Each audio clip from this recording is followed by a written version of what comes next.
Combination sunscreens to manage melasma is the topic of this video, and I have a couple of recommendations. Please keep watching.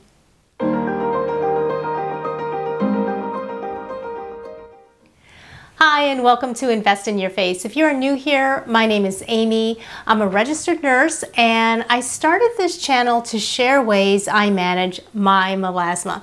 If you have this stubborn chronic skin condition also and are interested in finding ways to help manage your melasma, please subscribe to my channel and check out my playlist of videos. Now I want to get right into combination sunscreen, which is essentially the combination of mineral or physical sunscreen active ingredients zinc oxide and or titanium dioxide with chemical sunscreen active ingredients such as avobenzone, octinoxate, and oxybenzone, to name just a few. If you have watched some of my videos, you know I have always preferred mineral sunscreen over chemical sunscreen to protect my skin from harmful UV rays that trigger melasma. Now, it tends to be more suitable for sensitive skin, and I treat my skin as sensitive because of the fact that skin irritation potentially caused by skincare products, including makeup and sunscreen, can also trigger melasma. Now, I have given chemical sunscreens a try in the past, but I am yet to find one that I am not needing to wash off a few minutes after applying, because I can start to feel my skin being irritated, which of course I want to avoid. So I have just shied away from them.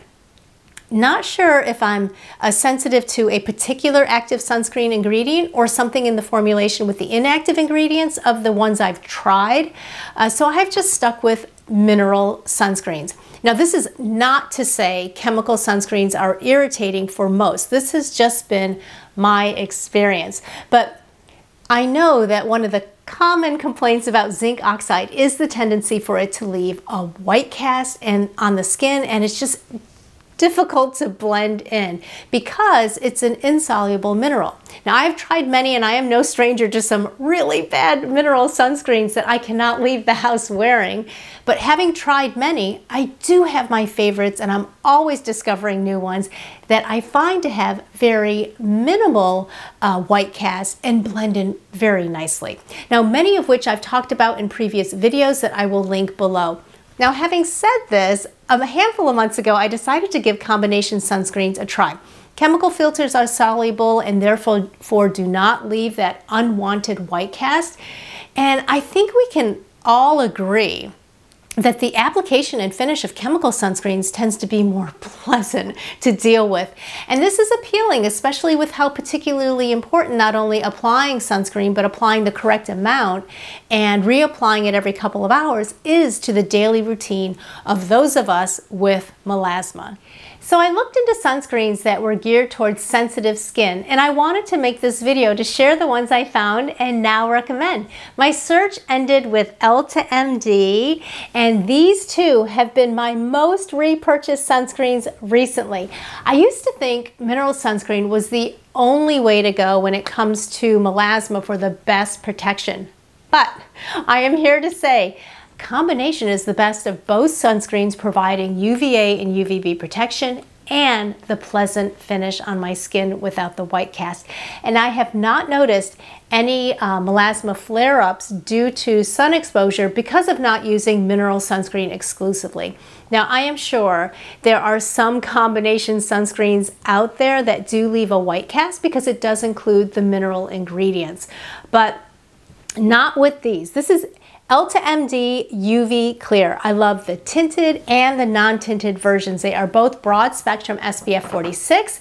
And just as the product claims and why I started my search, it's lightweight and easy to blend in with zero white cast. It does not leave my face looking too matte or too shiny. It just helps my face look fresh. Here's a clip I shot with the tinted on before applying makeup earlier today. Now these are both formulated with a mineral ingredient zinc oxide and the chemical ingredient octinoxate. It's like applying a moisturizer. It's formulated with skincare ingredients that make it a good choice for sensitive skin, mostly because of the niacinamide that has anti-inflammatory properties along with hyaluronic acid to help the skin retain moisture, and an antioxidant vitamin E that that helps protect the skin from damage caused by free radicals. Now, I have been enjoying both the untinted and the tinted versions.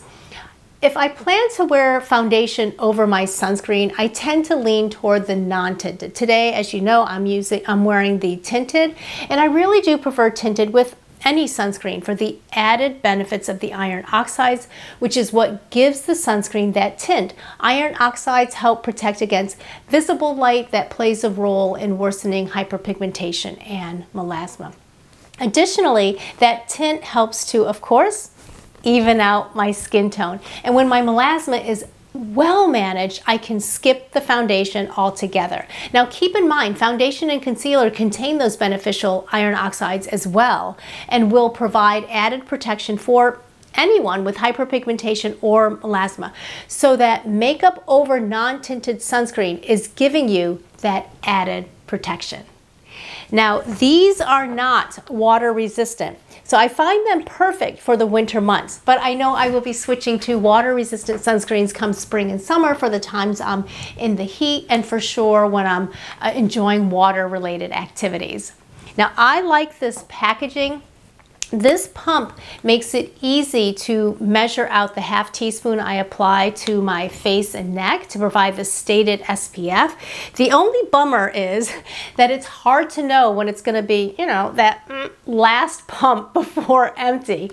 And unfortunately, EltaMD is not one of the more budget-friendly sunscreens, which is why I like to keep an eye out for any promotions by EltaMD brand or sale promotions through sites like the Derm Store and Lovely Skin. I think it's Lovely Skin that has a rewards program, and if you sign up for auto delivery through the Derm Store, there is a 15% discount. There's even a small discount with auto delivery through Amazon, which I will include the link below. Because I know we have to budget where we can for all this sunscreen that we continuously need to better manage this chronic, stubborn melasma.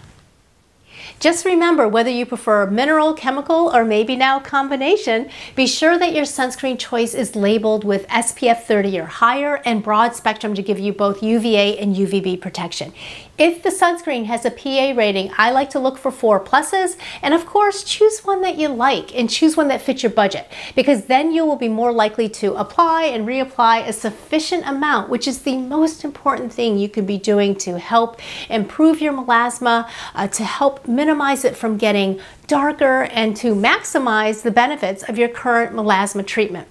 Don't forget, additional sun avoidance measures like wearing a hat and when possible seeking shade and avoiding being outdoors during peak sun hours are all good measures for the overall health of everyone's skin, but particularly beneficial when it comes to better managing your melasma.